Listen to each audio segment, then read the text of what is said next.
Welcome to the all-new ATGLive, your Thursday night home for Star Wars news and conversations and guests and all that stuff. I'm one of your hosts. I'm Pete Pletzer, and I'm joined, as always, by my good friend and co-host, Nick Milkey. Nick, what's going on, buddy?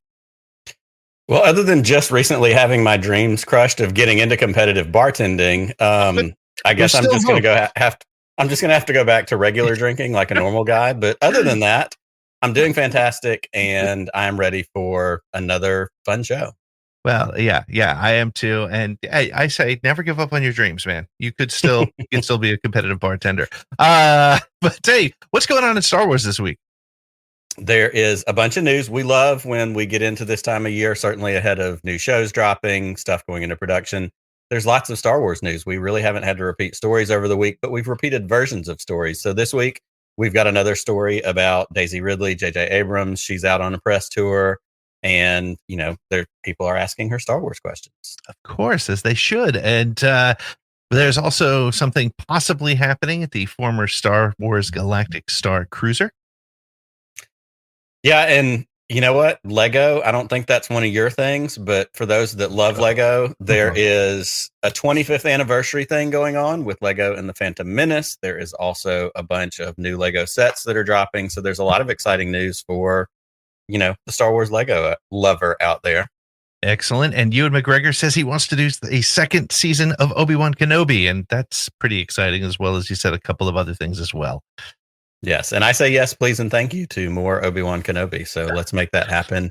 And we're going to get to all of those stories. We're going to dig into those in depth in just a couple of minutes when we get to our Did You Hear That stories, news stories of the week. But before we get to that, Pete, as we mentioned, briefly in the cold open, we have a great guest tonight. We are excited to keep the ball rolling on ATGLive with new guests, fun guests, people that have something awesome to say about the Star Wars galaxy. Tonight is no exception. We have Robbie Fox from Barstool Sports, and we can't wait to talk to him and dig into some of his thoughts about Star Wars and pop culture and media and creation. Absolutely, and we're looking forward to getting together with him. But before that, we have to do a little bit of housekeeping. So make sure that if this is your first time hanging out with us, hit that subscribe button. Listen, right now we're at 899 subscribers. If we hit 900 and pop it up a bit, just leave a comment in the chat, and I'm going to give away something over the week if we get over 900. So do leave a comment in the chat, and make sure to subscribe. Absolutely subscribe, because we do this every Thursday night at 8 p.m. East, 5 Pacific, and hit the reminder so you can make sure to join us. No doubt. We don't want anybody to miss out. We covet your YouTube subscriptions. It certainly helps us. And we just want to share the positivity and fun Star Wars conversations with as many people as we can. Speaking of that, we have other ways to do that besides just this show that's on every Thursday night. We also have our social media, which, is a big part of all of our lives. If you want to find us on social media, you can find us on Twitter at ATGcast. Everywhere else, Instagram, Blue Sky, Facebook, we may still have a MySpace page. We'll have to get back to you on that. At the SSW Network. But really, your one-stop shop is the SSWnetwork.com. You go there, you can find all the links to our social media, video clips, articles. Luke Skynet chimes in every now and then with a news article, something fun to check out.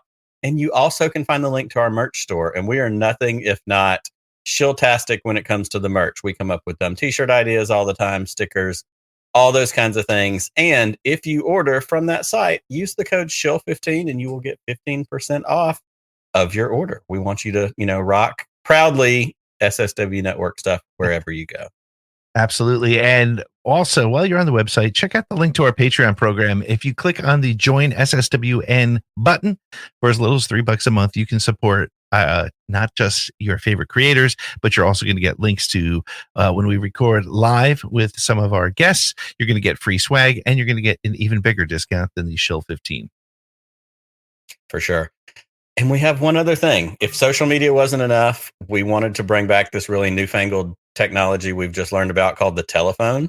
We want you to leave us a voicemail. I do wish that it was actually like an answering machine that was in Pete's, on his bedside table, that when the messages came through at 3 a.m, his wife is like, seriously, who else is calling? We have a voicemail number, and we want you to call and leave us your Star Wars thoughts. If it's something we say in the show this week, here in a few weeks, we're going to get new episodes of Bad Batch, and you're going to finish one and have a great epiphany moment that you want to share, talk about, get us to talk about. So all you have to do is call 504-321-1501. Once again, 504-321-1501. Call that voicemail line, leave us a message, tell us how we're doing. And at the end of the show, when we bring in producer Lloyd for our intercepted transmission segments, we want to play your voicemail. So give us a call. As Miss Cleo once said, call me now. Call me now. So much going on. We are so excited to be here. We have Robbie Fox from Barstool Sports and My Mom's Basement coming up in just a little bit after we hit the news. But before we get there, we're going to take our first break. And when we come back, we're going to bring you all the headlines of the week. But now, this break and then more ATG Live.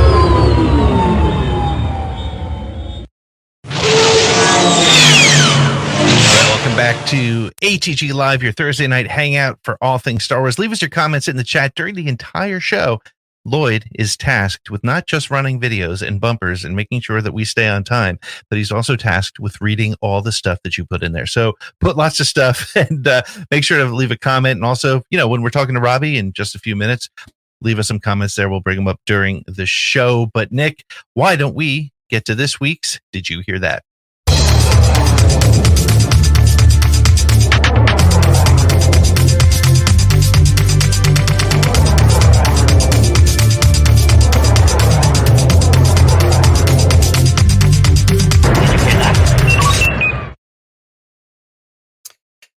Did you hear that Daisy Ridley was physically ill from the pressure of playing Rey in the sequel trilogy? Daisy Ridley is continuing, as we said, to promote her new film, Sometimes I Think About Dying, and whether she wants to or not, she is still getting asked Star Wars questions, so she is still talking about Star Wars. Recently, Screen Rant caught up with her, and she shared that in The Force Awakens and in The Rise of Skywalker, J.J. Abrams warned her. He said, Star Wars fans are passionate, and he told her, quote, "You need to understand the scale. This is not a role in a movie. This is a religion for people. It changes things on a level that is inconceivable," end quote. The actress then revealed that the pressure she felt caused her to develop holes in her stomach lining between filming The Force Awakens and The Last Jedi. The situation was not helped by a segment of the fan base, we know who they are, that launched waves of toxicity, harassment online against her, as well as other actors in the film. Unfortunately, in the years since the sequel trilogy, this has not improved greatly. In the run-up to Obi-Wan, it was revealed that Lucasfilm themselves, the leadership, warned Moses Ingram to be prepared for the same kinds of treatment that Ridley, John Boyega, Kelly Marie Tran, even Ahmed Best experienced years before. So, Pete, my question is, what does it take for Star Wars to help protect these actors? And also, what does it help to prevent Star Wars from becoming something so radioactive that people don't want to get involved with it in the future? It's going to be a problem, right? I mean, eventually actors are just going to not want to deal with it. And I don't know. I'm not sure that there's anything that Disney or Lucasfilm really can do other than to just alert them, as they did with Moses Ingram. But I think the other piece is they need to get out there and proactively protect, like Ewan McGregor did when Moses was being attacked. He got on he did his own car video and said, racism, if you're a racist, you're not a Star Wars fan, period. Plain and simple. But I also want to touch real briefly, if you don't mind, on J.J. Abrams' comment to Daisy and setting her up. Look, I coach my son's soccer team and basketball team. I would never go to anybody on those teams and say, hey, listen, this is going to be really, really, really important. Do not screw this up because people are watching. Don't screw up. Like, I don't understand. I understand him trying to set the expectation for her, but and maybe it's the way she related, but I just kind of feel like that is not the kind of coaching somebody needs. I don't know. What are your thoughts on that? I agree with you. And I think there's the opportunity for Lucasfilm to maybe have stepped into some of that. JJ could have gotten with higher ups at Lucasfilm, Kathy Kennedy, other producers on the film. There could have been some ways to maybe attempt to help isolate these younger actors. Daisy was 19 when she started Force Awakens. Yep. John Boyega was young, Kelly Marie Tran. Like, there were some things that potentially could have been done. And I'm not placing the fault on Lucasfilm. Ultimately, it's on these, terrible people who want to come after actors and, folks of that nature. But what we have to do is, like I said, look forward, and Star Wars fans stepping up. We talked with Kyle Katarn last week about, Yep. People with a platform having the ability to also speak up and stand up for these, actors and show creators, people like that. There is a responsibility, because ultimately when Star Wars fans come together, that's where, the magic is. That's where protection comes from. And we've seen it in every one of these movies we love. Rebellions are built on hope. And when we back each other up, I think about the scene in Rise of Skywalker, which is not everyone's favorite movie, but there are more of us when all those ships show up. Yeah. That's ultimately kind of what it comes down to for me. Yeah, and I think you're right. I think it's trying to remember what it was like back when Force Awakens first came out. The world was a better place, I think. So that's that. Well, Nick, did you know that Lego is coming up with special sets to commemorate their partnership with Lucasfilm? One of the most important chapters in the history of the Lego company is the partnership with Lucasfilm and the Star Wars brand. It is documented that the timing of that relationship saved the company, which was nearly 70 years old, and it was facing the prospect of going under. And then they launched their first Star Wars sets in 1999. So 2024 marks the 25th anniversary of this relationship, and Lego is celebrating with the announcement of 5 commemorative sets. This includes a smaller scale Millennium Falcon, Tantive 4, and General Grievous's invisible hand. There's also a Tantive 4 hallway diorama where you get to put in a Vader and a Stormtrooper and a couple rebel troops. And there is also a mid-scale R2-D2, very similar to the UCS version, which came out, but about half the size. Other size sets are planned throughout the year, and the first 5 are available for pre-order now. And they're going to ship in March, which is only a month away. Nick, are you a Lego fan? I am a Lego fan. I love Lego. I love what they do.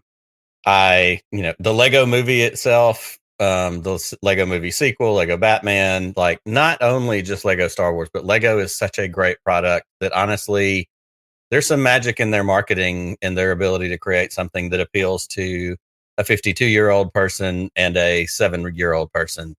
The ability to combine that is special. And for Star Wars, it has added so much levity. It has added so much moments of fun, times where we look at something like the Lego Star Wars video game. When that came out last spring, I played every bit of it. Like, I was so excited to play through every single one of those levels. I wish that I had the Lego sets that I had when I was in college, that I bought when I was very irresponsible with money that didn't belong to me, because I had the X-Wing and I had several sets that sat on top of my computer in my dorm room. And then eventually I got rid of them. And those are those original first runs of those sets that are pretty, worse than pennies these days. Well, I am a big Lego fan still. I still put them together. It's funny, when my son was born, I thought to myself, well, this is great. I can build Legos with him. He was interested a little bit and then not so much, and it has stuck with me. And somebody had mentioned last week, I think on the show, when we were talking about the release of the Hasbro figures and the latest Hasbro Pulse, about how Lego really has seemed to nail the market, right? They have the $50, $40, $30 range for the smaller sets, perfect for the kids to play with. And then they have the $800 Millennium Falcon, the $700 AT-AT, the $250 X-Wing, the R2-D2 that I mentioned that I have. I'm very sad that I do not have that one. Yeah, it's a pretty cool one. But there's something about Legos that, I guess maybe it's the ship in a bottle kind of thing that our great grandparents did. But there's something, to me, very therapeutic about building a Lego set on a rainy Sunday afternoon. And just, I don't know, I think Lego has nailed it. And as you said, you almost have the What If series of Star Wars coming from the Lego animated stuff. But it's the first time we've ever seen Finn as a Jedi, or a Jedi in training is in a Lego Star Wars special. So I love what they do with it, and I love the humor they bring to the series. They kind of remind us, makes it. Yeah, it reminds us that it's not so heavy. It's not Star Wars can be fun and funny. And that's it. Just, there's something that you said just a second ago, but it really is the therapeutic nature of putting one of those sets together. And Lego has done that not only with Star Wars, but you see the sets that look like flowers. There's a set that looks like a Yeah. manual typewriter. Like, that's a very zen adult situation, almost like an adult coloring book, where you can sit down, have a drink, and just, drain away the troubles of the world while you put together, something that helps you focus your mind. Like, it's a neat intersection of maybe fun and mental health. Absolutely. Well, did you hear that construction is beginning on the site of the now closed Star Wars Hotel in Disney World, the Galactic Star Cruiser? We probably are the only Star Wars news show, Pete, that's going to cover construction permits in the greater Orlando, Florida area. That said, sharp-eyed fans have taken note that construction permits were requested by a firm in Florida and are for work on what was the immersive Star Wars experience / hotel, the Galactic Star Cruiser. The premium guest experience, which was connected to the Galaxy's Edge Star Wars theme park, offered guests the opportunity to quote-unquote live in a Star Wars story for 2 days, but it did also come with a price tag upwards of $6,000 for a family of 4. In a cost-cutting measure, Disney closed the doors of the Star Cruiser a little less than 2 years after it opened. At the moment, there is no further information on what is planned for that space or if it will be related to Star Wars. It was never really in the cards for me to get to enjoy the Galactic Star Cruiser in person. We have many good friends of the show who loved it, grieved when it closed. Obviously, with the investment that Disney put into building all of that in the first place, it seems unlikely that it goes away as a Star Wars thing. There might be a next version that is gearing up. So my question to you is, what do you, Pete Fletzer, want to see out of Star Cruiser 2.0? I wonder, first of all, I hope it's Star Wars related. There's been some murmurings and rumblings that it may be Marvel related, which, it's it's literally right off the edge of Galaxy's Edge. So it makes sense to do that. I would love to see them make very similar to, I don't know, last time you were at Disney World, but they have affordable themed hotels. You have the Art of Animation. You have some of those. I think if they make it, even if it's a more premium hotel, but keep it completely Star Wars themed. I would love to go to the checkout or the check-in and have R2 be there ready to bring my bags upstairs. I would love to see protocol droids wandering around the lobby of my hotel. I think that's something they could do with it. I think they can make it reasonably priced, not even reasonably priced. Make it a premium hotel if they want to. Make it accessible though, and it doesn't have to be that immersive experience. I think the other challenge to the immersive experience was that's not for everyone. And I think they hit just about everybody who was going to do it and had the money to do it for 2000 in less than 2 years, because,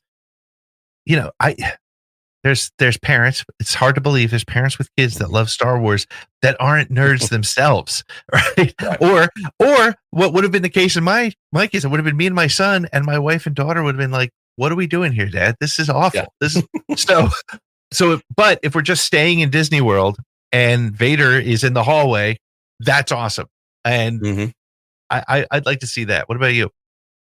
I like that idea. And something, when we first learned about Galactic Star Cruiser, right when it opened, we had the writer from Yahoo Travel that came on and talked about, those first experiences. Brian and Holly Fry have been with us multiple times. They've gone live from the Star Cruiser on our show, to hang out and show us all of that. And it's awesome.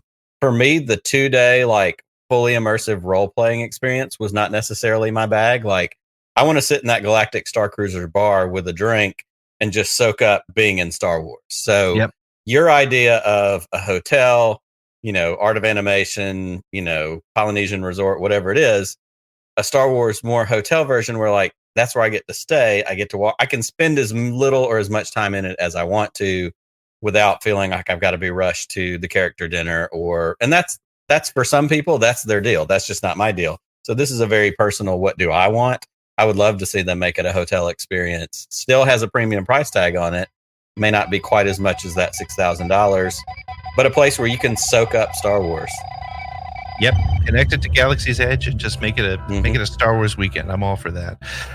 Yeah. Hey, did you hear that Ewan McGregor would love to play Obi-Wan Kenobi for a second season? Yes, it's true. Variety caught up with Ewan McGregor recently, and he told them at first he was reluctant to take the role of Jedi Master Obi-Wan Kenobi for the prequels. He said, quote, "I didn't think it was who I was at all." And he went on to talk about the reception of The Phantom Menace. Those of us who lived through it remember that the first one was panned. and we still had to make another 2, he says. It was weird to be in a film that was hammered. McGregor, who many now associate more with Kenobi than Sir Alec Guinness himself, said he did enjoy making the Obi-Wan Kenobi series, saying, I would love to do a second season, but there's no talk of it yet. There is a lot going on at Disney. So there's a lot to unpack in that very short little article in Variety. But Nick, let's start with this. Do you want to see a season 2 of Kenobi? I 100% want to see a season 2 of Obi-Wan Kenobi. I really enjoyed the first season. We got to watch the first 2 episodes at Celebration together. You know, that is plugged into some of my core Star Wars memories at this point, is having that experience, not only with you, but so many of our friends who were there. But I really loved that show. And certainly there was a lot of nostalgia trip in it, because it felt a lot like OT Star Wars, which is certainly one of our things. And I loved, Ewan McGregor and the prequels. For as much as I was not a prequel guy early on, his part of it, I really did always like. So to me, he is Obi-Wan Kenobi. I love Alec Guinness, but he's embodied much more of that character. And I think he has a love for it, the same way he and Hayden Christensen have both talked about the love they have felt in the later years after the prequel trilogy hate died down. I think it's a character that he loves as well. And when you have an actor who loves a character they've played, it changes the level of their game when they play that character, when you bring them back. Sometimes you mail it in. If you don't like it, you're not feeling it. Ewan McGregor's not one of those guys. He loves this character, and I think he would do great with some continued stories in that same in-between, era before we get to old episode 4, Obi-Wan. You brought up a great point that he brought up as well, and that Star Wars needs to, or the prequels have moved beyond the hate, but I think it's really important and really interesting to watch and remember that the prequel hate was real. Like, it was not well received at all. I mean, I've talked about it 1,000 times, being at the premiere of The Phantom Menace in New York City, and the celebrity guests kind of like, I don't think I like that, but I need to be polite about it. But I it's great to see them getting their appreciation now, so many years later. Second season of Obi-Wan, I'm going to take the contrary side and be like, honestly, I don't know that we need it. I actually didn't know if we needed Obi-Wan season 1. I thought it was a fun show. It's interesting, the nostalgia notes it played for a lot of the prequel kids. I call them kids because they were kids when it came out. But I don't know. I mean, I thought it was cool, but I enjoyed it, and for the same reasons you said, being at Star Wars Celebration when it came out, standing there in the room with you and Hayden and others, it was and cool. Your dad and your son. I mean, that added to that, certainly for you. 100%. But I'll tell you what, I don't think that I need another season of that, unless there's a really good story. And again, every time I've said I don't think I need this particular Star Wars, I've gotten and I've loved it. It shows up and it's been great. Well, I'll tell you the other reason we need the second season of that is I need more Vivian Lyra Blair as young Leia. Yep. Oh yeah, I would take that in a heartbeat. And I want to see more of whatever that little boy's name is. I can't remember what it was. Let's see him become Luke Skywalker. Yeah. So no doubt. Well, that's going to wrap it up for the news for us tonight. We are about to be joined in our Force Connect segment with our special guest, Robbie Fox. But before we get to that, we're going to take a real quick break. And when we come back, we'll be joined with Robbie Fox from Barstool Sports and My Mom's Basement. We'll be right back with more ATG Live.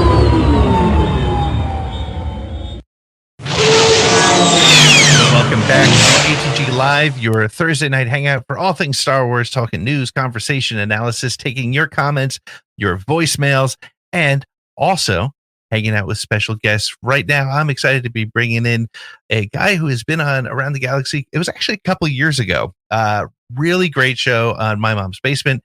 He's got a great show on Barstool Sports. So let's get to our guests in this week's Force Connect.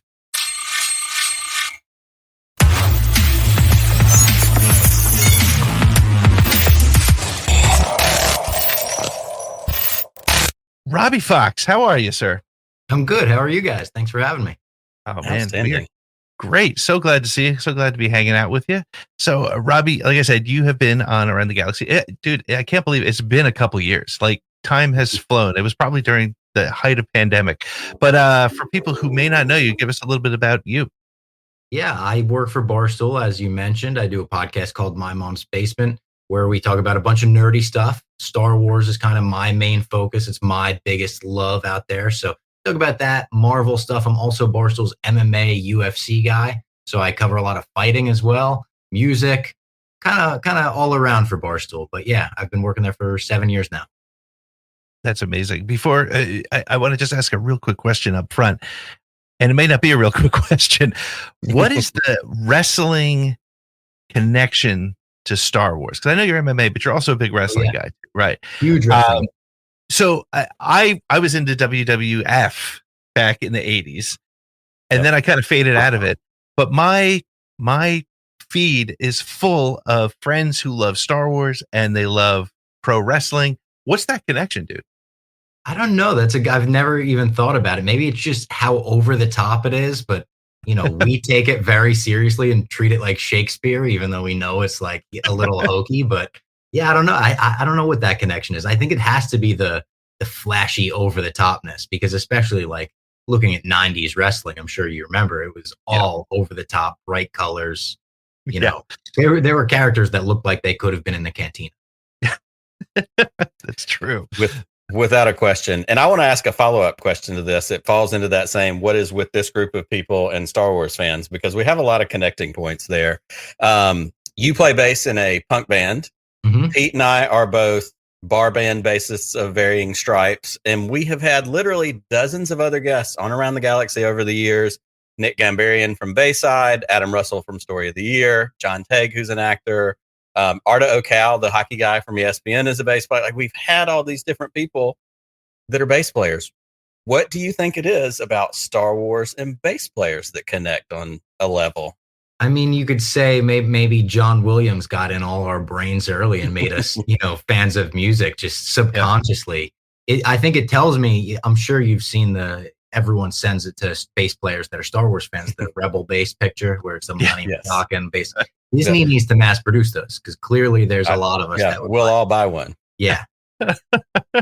Yeah. Well, it's funny you say that about John Williams, because like that was, for those of us who are Generation X, the guys with the white beards, like our only access to Star Wars was listening to the soundtrack. And I actually think, like, not only are we bass players, but I think there's a lot of like metal and punk influence. And I'm gonna point that back to Ben's Death and the TIE Fighter Attack. That song was like the first metal song in my brain ever. When it was like it's like, yeah, that's like driving music, man. So I love that. We could definitely rework that into a breakdown. Yeah. I mean, if the three of us got together, though, it would be full on like Spinal Tap, full bass. Yes. Just a bass off all the way around. Absolutely. Yeah. So, and you, through Barstool and through your interviews and whatnot, you've spoken to a lot of really cool and interesting people. And in fact, one of my favorite ones is when you talk to, speaking of music, Gavin Rossdale from Bush. So cool. It's one of those bands that, like, I don't understand. They kind of faded away, but they're like still there, but they had so much influence. But you asked him a great question that I want to ask you, but kind of keep it in the nerdy sense. You asked him about having the opportunity to meet his heroes, and lots of them, and his Bowie answer was really cool. But you've had the opportunity to meet some of your heroes from either whether it's in Star Wars or other fandoms. Which one lived up to all the hype for you the most, or which ones, if there's more than one? Yeah, that's a great question. For me, there's a lot of musicians that I almost place like on this like higher level almost, where I've talked to wrestlers and I've been around wrestlers since I was in high school. I was setting up rings. I was really trying to like get my foot into the business. MMA fighters, I've been interviewing fighters for years now. I'm very like used to it. The occasional like Conor McGregor, of course, has a different aura than the rest of them. That was definitely one of my favorites. That was like a crazy 24-hour notice. UFC hit me up and said, hey, we can get you Conor tomorrow if you can get to Las Vegas. We have no time, no idea what time we can get him for you, but just show up in Las Vegas tomorrow and we can get you 10 minutes with him. So I showed up in Vegas tomorrow, got a flight that And I waited around for 9 hours, just like wondering, like it could be any minute. They just kept telling me for 9 hours, it could be any minute. And then at the end of 9 hours, they were like, all right, here he comes. He's walking down the hall. Be ready. And that I was so nervous for. And he was promoting his whiskey and his forged stout. So he's like, oh, take a shot. I'm not really a drinker either. So by the end of the interview, I was empty stomach, 9 hours of not eating anything, really feeling it. But for me, it's usually the musicians. It's like even though they were via Zoom during the pandemic and stuff, Nikki Sixx and Tommy Lee, like Wow. I grew up on my brother telling me like Motley Crue are gods. Motley Crue, Guns N' Roses, Kiss. Like those were the big three in my brother's mind. And then, in my mind because of that. So those two were so crazy because they were also so cool. My favorite band is All Time Low, pop punk band. And like through Barstool, I've gotten to meet them and become friends with them. And they were probably my favorite interview I've ever done because it was like an hour long. We broke down their album and it just felt so good afterwards. So I would say those ones. Awesome. That's so fantastic. And it's one of those things like we've talked to so many people on this show who are bass players and Star Wars fans. We've had conversations with other folks. W. Earl Brown, who played Dan Doherty in Deadwood. He was Tonti in the Book of Boba Fett, the Weequay bartender. And he came on to talk to us about Star Wars. But really quickly early on, something about music came up. I think Pete brought something up about music. Oh, because we had in the intro video the Charlie Benanti from Anthrax. Yeah. And so he's like, oh, yeah, I saw you in the video, Charlie. He was like, I just jammed out with him the other week. And all of a sudden we went down this whole other side path talking about music. And those are those things, whether it's a geeky fandom like Star Wars, a love of wrestling, whether you grew up in the 80s, 90s, now, or something like music, those threads that bond us together as fans of things. And I think that's really cool. And I think what you get to do with your show, have those fun conversations with people that you admire, really pulls out the fandom in that. So the question for me to you, as we are a Star Wars show, you are a Star Wars fan, what is it about Star Wars fandom that kind of separates itself in your eyes from other fandoms out there? You've got everything you can think of, Marvel, Lord of the Rings, Dune, you name it. Everybody has a passionate fan and a passionate following.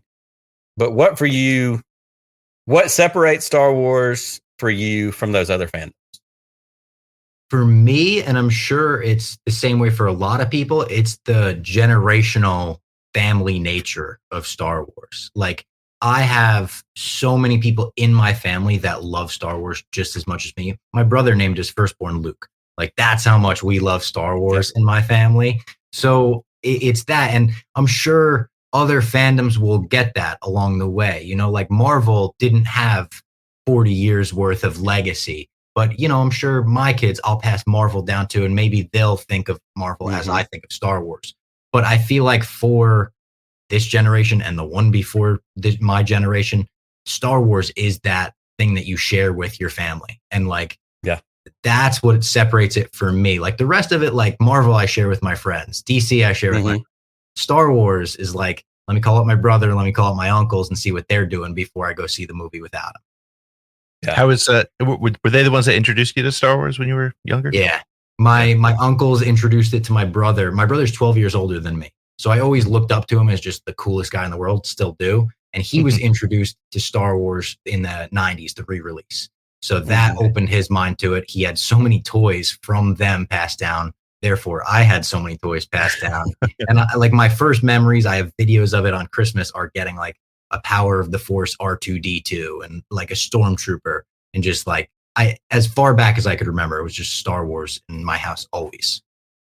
Absolutely. Well, I want to ask a follow-up to that question, because we talk about what sets Star Wars apart. The other side of that coin is, what is the common thread in Star Wars and all of these other fandoms? Because there is something that draws us together, because a lot of Star Wars fans are Marvel and DC and Lord of the Rings, and I'll even say it, Star Trek fans. Like, all of these fandoms do tie together. Where do you see that connecting point? What is the thing you think that brings these different things in alignment with each other? I don't know, because I feel like it's probably changed over the years. Like, okay, in my life, being a nerd is like kind of cool. And I don't think it's always been that way. So I think like originally a lot of people probably bonded over like, this is this cool little thing. And then it became, immediately kind of mainstream. So I don't know what it is. That's a good question. I don't know how to answer it though. Yeah, it's interesting too, because like you said, I can vouch for the fact. Yeah, it was not cool. Yeah. To be a Star Wars fan in 1978, 79. We would hang out on the playground and play Star Wars over in the corner while everybody else was playing whatever sport. But it is interesting because the fandoms that exist now, we do live in a completely different world where, between Disney Plus and Max and Netflix, like they're all driven by these nerdy, geeky franchises. So, tell us a little bit about the My Mom's Basement show, because it covers all the different fandoms. It covers a lot of different stuff. And that's kind of like when I originally thought of it, I was like, I just want it to be like somewhere I can interview, all of my heroes, basically, like somewhere to put interviews and somewhere where I could put all different kinds of interviews. So I kind of said straight from the jump, like, you might not listen to every episode. It might not be a weekly thing like that, but there's going to be something for everybody. There's going to be music interviews. There's going to be actor interviews. There's going to be wrestling talk, MMA talk sometimes. We've kind of offshot the MMA stuff onto its own podcast now. It's called Spin and Backfist. But My Mom's Basement has become just like this nerd hub. So every week we're talking, nerd news. We're recapping. Right now we're going back through all the X-Men movies in the lead up to Deadpool, kind of looking back at the best and worst of them. But it's a really fun show. It's me and my friend Clem from Barstool, and we break down all of it, and we try to stay positive for most of it. Sometimes, they make it hard, but we try. It's a challenge too, right? I mean, I just did an interview with Rachel Leishman, which is going to drop in our podcast feed in the next week or two. But we talked about how, if like your show is positive. I mean, out of the shows that are out there, there's the positive that's real, which I think is kind of where you're at and where we're at. There's the strangely over positive, and I know that's a weird thing to say. And then of course you have the negative, but I think it's a challenge. Do you find that you need to caveat things sometimes just so that you don't get beat up, or you just like, I don't give a shit? Definitely, like, because there's the crazy toxic side of the fandom. Yeah, you almost need to be like, I promise this is my reasoning for not liking something isn't because I have toxic reasons. Sometimes you just don't like something, and that's fine. But you do feel the need to be like, I promise I'm not one of them. Yeah. Yep, for sure. Nick, we saw something in the chat you wanted to ask him. Yes. Lloyd has a question that came up in the chat that we wanted to throw up for Robbie. If he can get that on the screen for us, that would be fantastic. Question from Robbie from Brian. He says, I've tried every decaffeinated brand on the market and all of them are terrible. So was Dave Portnoy Team Biggs or Team Porkins? Oh, Dave likes big boys. Team Porkins, I would say. Nice. Yeah, Dave is proudly like he has two big boys as his trivia partners, and they make their niche snacks and candy all the time, and he is so proud of them. It's unreal. So he has to be Team That's Porkins. fantastic. Yeah, there we go. I love it. And thanks to Brian in the chat for throwing that our way. Dave is a sneaky big Star Wars fan too, and a Star Wars fan that people don't realize kind of got into it with the sequels. Like he was always kind of like he was like, all right, Star Wars is cool. Like I'm not anti-Star Wars at all. Didn't really like the prequels. And then Force Awakens came around and he became a huge fan. Wow, that's really cool. Go ahead, Nick. Did you have another question? I'm sorry. Yeah. So we talk about all the time, we're in this golden era of Star Wars content, all those kinds of things, Disney Plus, we've got new movies on the horizon that have been announced, stuff starting to go into production. Of everything coming up, what are you most excited for? Obviously, we got an announcement of the Bad Batch coming, just in a couple of weeks. We know we're going to get some Skeleton Crew. We're going to get Acolyte later, maybe this year. What's on your radar? What's kind of pinging your attention? Right now, I think the things that are like on the forefront of my mind, the Mando movie that just got announced is right up, shot up the draft board because I love Mandalorian so much. And I love Jon Favreau and Dave Filoni's way of Star Wars storytelling and all that. That on the big screen seems awesome to me. Also, Andor season 2. Like I'm thinking about Andor season 2 constantly because I thought season 1 was phenomenal. And if they can keep that up, I know we're going to get like K2SO in season 2 and they're going to do some time jump stuff. I hope it leads into Rogue One the same way Rogue One leads into A New Hope, where we can just like lead the show into the prequel, into the saga. But yeah, I think like those two. Acolyte, I'm very curious about as well because of kind of the Andor reasoning of like, this seems way different than everything else.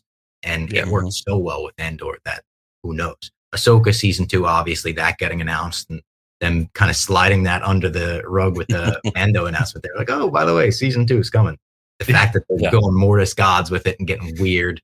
I'm excited about so much that even the Rey movie. I'm a huge Daisy Ridley fan as Rey. I think she's awesome. So being able to see that continue, being able to see kind of the saga continue in a weird way. I know it's not episode 10, but the main character from the sequel trilogy continuing her story. I'm excited for that.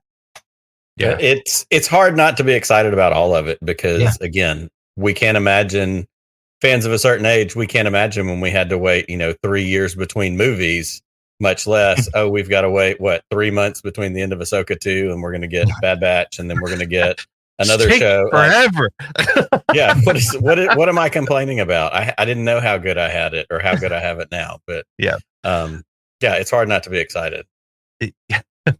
One of the things that has been rumored is a What If series, and I'm not necessarily a big fan of What If, but if Robbie's going to write a What If Star Wars story, what's it going to be?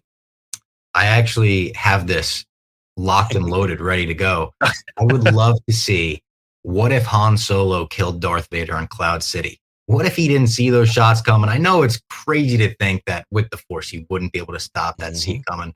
What if he was turned around when the door opened? You could explain it away in a what if, I'm sure. I would just like to see how the galaxy goes forward with Han Solo as the leader of the rebellion, savior of the universe. Like that just seems weird and what if-y to me. And it's not just, what if this character, what if Qui-Gon lived and Obi-Wan died or something like that? That would be interesting too, but it's right there on the take. Yeah. I'm going to be honest. That is never a thought that has ever crossed my mind. And that one's going to fester. I'm going to be thinking about that for a couple of days. That's really good. That's great. I'm available for consulting, Disney. Yeah, that's right. Get this man in a writer's room. We know he'll sit in a room for 9 hours and wait. So that's right. I'll do it. Yeah, it's there. It's there. And do a shot. There was one other question here in the chat that I wanted to hit on. It's from our friend Matt from Enid, Oklahoma, and this is related to the Roadhouse movie. What are your thoughts on the remake? Because it's got that MMA connection. It's got Connor's in it. I think it looks awesome. And I know the original is sacred to a lot of people, and a lot of people are like, don't remake it. And I feel like they knew that because they keep calling it like the reimagining, and they're being careful to not call it a remake. I think it looks great though. Like, listen, I get that Roadhouse is a classic, but it's also not like The Godfather. It's like kind of a silly 80s classic, Right. So like remaking it with someone like Jake Gyllenhaal, too. Jake Gyllenhaal rarely misses. He's a great actor. So I feel like that would be great. Like I know the people. Matt said like, it. Shut up! You can't remake Roadhouse. What kind of a world do we live in where you can't touch Roadhouse? Hey, it was good. All the movies, it was fun. Right. we could do Roadhouse again. That's right. It totally works. Yeah. So okay, let me throw this to you. You could remake an 80s movie. You're a pop culture guy. Give me a remade 80s movie that you're going to remake with today's actors. I know that's really putting you on the spot. You haven't had a chance to write your script and your treatment for it. But, we do talk, like, there are 80s movies that are safe. Like, to me, like Better Off Dead. Great freaking movie. Don't try to change that one. But it's going to happen maybe one day. Who knows, you can't say Red Dawn. They've already done that. No. And that was not a great idea either. It wasn't great. That's a great question. The Warriors? I know it's in the 80s. Is that's 80s, right? Yeah, that's like early 80s. Yep. Yeah. Yep. I think you could probably redo that, but you'd have to do it right because the environment and the aura of that movie you would have to nail, obviously, because like that's the best part of it. Right. But you could probably, if you cast the hell out of that movie, I bet it'd be great. Yeah, I agree completely. And I'm going to throw out there as a possibility as well, maybe a little Jewel of the Nile and Romancing the Stone. Let's get those in a remake. Maybe get Chris Evans in that role. Yeah. Down for Chris Evans is anything. Yeah, get some charisma going. That could be fun. I love those movies as a kid. So who's going to be the female lead in that one? I don't know. That's great.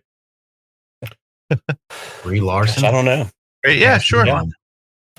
Brie, there's lots of ways to go. I am no one. I clearly haven't been hired as a casting person anywhere. So I just come up with the ideas. Surefire guesses at all times. It's either Chris Pratt or Pedro Pascal at this point. That's right. Yeah, interchangeable parts in some form or another. I ain't complaining.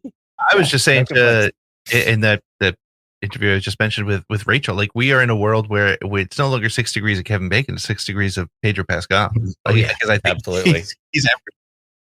Yeah, I've been rewatching special children through like post-apocalyptic worlds. That's right. I've been rewatching Game of Thrones recently, and just yesterday I watched that episode. So it was a little bit, bit of tug on the heartstring, and then I remembered, oh yeah, Pedro's everywhere else. We're fine. Yeah. Well, Robbie, this has been such a fun conversation. We can't thank you enough for hanging out with us tonight. Before we get you out of here, where can everybody find you? What do you want everybody to know that you've got coming up? Yeah, My Mom's Basement on wherever you could find podcasts, or YouTube or Rumble, wherever you could get shows. Twitter, I'm at Robbie Barstool. Instagram, I'm at that Robbie Fox. And the band that I'm in is called Pup Punk. We've got like social handles and stuff. It's Pup Punk Rocks, but we spell rocks RAWX because rocks was taken already. So we had to, punkify it a little. But we're gonna like do a little mini tour this year. So awesome. Look out for it. It's gonna be fun. That's fantastic. Well, keep us in the loop on the tour. We'll make sure to post your dates and let everybody know about it. And but this has been a blast, man. Thank you so much for hanging out with us. We'd love to have you back sometime. Yeah, thank you guys. All the best, and keep listening to My Mom's Basement because it's like you said, it's everything. Everything. It's great. A lot of fun. Thanks, guys. All right. Well, we'll be right back with more ATG Live.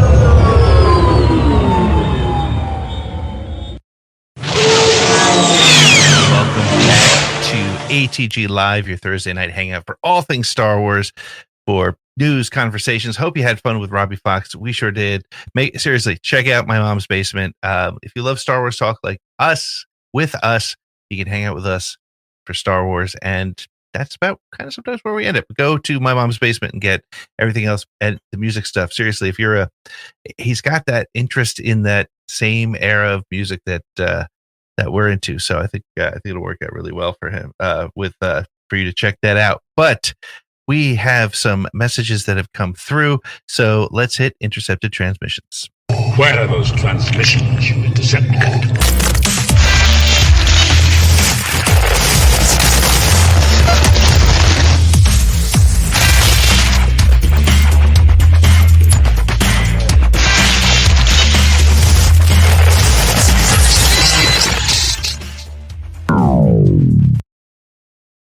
Producer Lloyd, how you doing? Director Pete. Director Krennic, please. You have a great many things to explain. I tend to believe that's probably true. So, did we get any interesting or fun comments? I'm sure we did. We got a ton of comments. I've been looking. And by the way, if you're watching, don't forget, get us over 900 subscribers. Oh, we got there. Oh, we did. Okay, good. We got there. Here it is right here. Striker ATC 900th sub. Let's go. All right. Leave a comment. I was saving that for a special occasion. Sorry, Pete. Sorry, Lloyd. He brought it up. It's all me. Director Pete. Director Krennic brought it up. On your aspirations. So do we want to start with comments, or do you want to start with a phone call? I'll leave that to you as the producer. I think we're just gonna keep to tradition here, and we're gonna kick off with the voicemails. All right. One of them is kind of long, so the first one is from Eric. Yo, it's the Cloudfather, Eric. I was wondering if there was an experience with Star Wars that you actively think made you a better person. Best of wishes, best of wishes to the SSW network on the rebranded Sports Connect. Wow. That's an interesting question. It's a Star Right. Wars experience that made you a better person. Yeah, I'll put it out there. I think Podathon. I see it on your shirt. Podathon. We've done 3 of them. We've got a 4th one coming May the 4th. Honestly, we can say safely and really we did not plant that call. That is absolutely perfect. Podathon will be May the 4th this year. And we have raised over $30,000 for Make-A-Wish over a couple of years, over 3 years of doing it. So I think that's doesn't make me a better person, but it makes me feel better about fandom and the community. And if we make something better for those kids as a result of, doing a fun full day of Star Wars conversation, I would say that works for me. What about you guys? Yeah, without a doubt. I'll jump in. And when I first heard this voicemail, I thought, I don't know if I have an answer to that, but then it just clicked. And right away, for me, it is as a dad of 4 daughters, and I've said this more times than I can count, it is the Luke Yoda moment in Last Jedi when they're sitting on the log, when they're talking about Rey and the burden of a master, and when Yoda says, "We are what they grow beyond." I don't know that made me a better person, but that struck me so much as a father in the core of who I am to what I have always wanted with my kids is I want them to be better than I have been in my life. I want to set them up on a path that is kind, that is loving, that reaches out to the world, that is embracing of, everyone who needs love and needs acceptance. And that's really the goal. Like I want my parents wanted me to be better than them. I want my kids to be better than me. And the brilliance of Rian Johnson, the brilliance in that movie, on so many levels, that is the thing. I don't think it made me a better person. So that's not necessarily the answer to Eric's question, but that's the closest that I think I can come is it makes me conscious to want to continue to try and enable my kids to be better than me.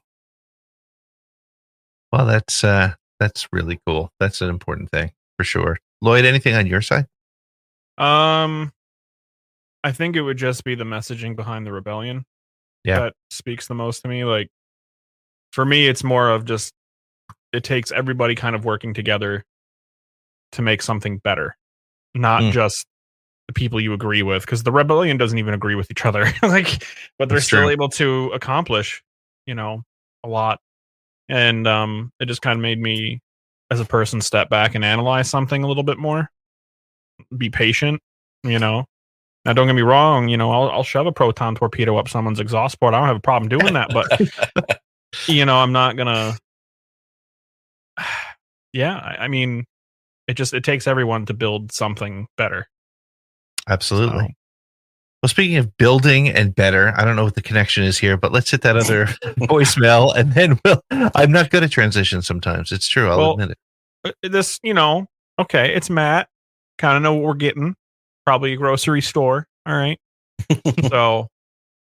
Hey, fellas. This is Matthew, Matt and Enid. Hey, I guess my new hobby is randomly walking around when I go to the store and places and asking people about Star Wars. So I decided to try it again. I was in Subway waiting in line, and there was a little old lady right in front of me. So I asked her, I said, what do you know about Star Wars? Do you like Star Wars? And she looked at me, and I said, what do you think? And she goes, no, I don't like Star Wars. I said, why don't you like Star Wars? She said, because it's unrealistic, uneducational, and gives people bad ideas. I said, okay. Her name was Betty. So I asked Betty, I said, Betty, what's a show that is realistic and gives people great ideas and it's good for people? And she said, the Andy Griffith Show. So take that for what you will. I asked another guy when I was in the grocery store, again, different guy, what he knew about Star Wars or what his favorite character was. And he said, well, the only one I really know is that guy Darth Vader. And I said, well, Darth Vader? He goes, no, Darth Vader. So evidently he likes Darth Vader. I'm going to try again this week and see what they say, but I'll be listening on Thursday. Bye. I just want it to be clear, I did not listen to that before just now. Well, I called it. I feel like we're like developing this sort of man on the street by accident thing. I love that Matt is talking to people in the grocery store. And here's the thing. The reason I love these questions and these comments is we forget we are on Twitter. We're talking Star Wars with people who live, die, eat, drink, breathe Star Wars. The vast majority of Star Wars fans are the people in the grocery store in Enid with Matt. So I love that. And here's what I love about it as well, is it has pivoted already just in a few short weeks from like Matt saw another guy wearing a Star Wars shirt and he asked him to randomly asking like little old ladies in Subway or like, it doesn't even matter if there's a connection. He's just like, hey, you, what do you think about Star Wars? Like this is the reality show that I didn't know 2024 needed to give me, but I am here for it. I think we're going to have to give him a recorder and a microphone and let him walk around and pull this stuff. So what else from Enid? I mean, tales from Enid, man. What did we get in the chat tonight? So they were kind of a mixed bag, right? So I'm going to do my best to kind of remember the context for each one. But first off, we had Stephen Kent came by. He said, best time I had at Galaxy's Edge was sitting in the cantina. I definitely relate to that. And I think that was when you were talking about, like, I just kind of want to relax. Like if I'm spending that much money, and I think that's what brought a lot of people away from it. It's a completely curated thing. You don't have time. You just want to, spend all that money. You want to do what you want to do, but you can't do that. Oga's Cantina is really cool, but that's also a timed experience. So I think that is one of those things that would be, so if I could sit at the bar in my hotel with a Biff band playing some Jats music, I'm there. I'm all for it. So what do we got? Yep. Where'd my cursor go? There it is. Okay. So, oops. Second one up is from TW McKay. I think if we see Anakin again in Ahsoka season 2, I'd like to see Ewan McGregor made up to be older Obi-Wan as a Force ghost. Ooh. Wow. Older Ewan McGregor as Alec Guinness as Obi-Wan Kenobi. Now they did a comparison about 10 years ago that they compared Guinness's face to McGregor's face. And they're almost identical. Really? They compared it. I guess there's like a sweet spot. It's like right about here on somebody's face, where if they match up, you can do it, and they match perfectly. That's outstanding. I could take that. So, I'm here for it. I wouldn't be mad at it, and especially he's here. It's not like this isn't a Peter Cushing situation. This isn't a Carrie Fisher situation. This is he's here. He's an asset, much like Mark Hamill did with the stand-in that season 2 of Mandalorian. I think there's a way that they could do something. I hadn't considered that. Again, I'm getting all these new thoughts this week in the show, but it's a Harrison Ford and Indiana Jones just reversed. But going the other way. I mean, all the tools are on the table. Let's see what happens. Yeah. Another one for the Galaxy's Edge. That one definitely hit this week, I think. Yeah. And he said, I just love the whole atmosphere of Galaxy's Edge. And I remember when I went, I didn't want to leave. And then I saw the hotel and I was like, I don't want to go. So that one, I think this story in particular hit for a lot of people this week. Yeah. I'd love to see something there for sure. That's cool. And this is when I was going to break it to you. Okay. Yay, 900 subs. Thank you. Wow, Lloyd, we hit 900. And then these two were brought up for Robbie's little segment there from Brian. Wrestling plus Star Wars equals awesome and suspension of disbelief. And I think that's where the connection is. Yeah, I think so too. It is over the top. It's villains and heroes. It's clear, black and white with the twist, right? Again, I'm not a huge wrestling guy, but I do know that every now and then Twitter blows up when people say, this guy did that. I can't believe it. And that's cool. Yep. Mm-hmm. And then from Jasmine, wrestling has backstories, alliances, coups, deaths, resurrections, distinct costumes. Like the connections kind of can keep going. So I think that's why it resonates Star Wars with a lot all of the people. time. Yeah. Yep. For sure. And that's pretty much it. All right. That's it. That's all right. That's good. We had a lot of fun with Robbie. We had a lot of fun going through the news tonight. This week, you saw we have Ethan Sachs is in the podcast stream. Next week, Rachel Leishman will be joining us on Around the Galaxy. We recorded with her this past week. She is from the Mary Sue. Really fun conversation. Great to get her perspective. And while we're at it, Lloyd, you have a Twitch channel. Where can people find you? Oh, wow. I wasn't expecting that. Okay. Yeah. So you can find me over at twitch.tv/angrytastycakes. There you go. Yeah. If you want to hear me rage at Call of Duty at all hours of the night, I'm your dude. That's awesome. You should. It's totally worth it. Is it? Good. Yeah, it is. it's fun. I have love a good it. time hanging out. Yeah, for Yeah, sure. I tune in and I just lob random crap at you while you're blowing up news. And then you disappear when I try to talk, and then yeah, it's I fine. ask a question, Lloyd answers it, but I've already left because real life happened. Well, My that's favorite great. game. Well, I want to thank everybody who joined us in the chat, everybody who was hanging out with us tonight. We had a great time. We will see you next week. Who's our guest next week, Nick? I'm literally asking because I can't remember. I know the calendar exists, and I just can't remember who's on it.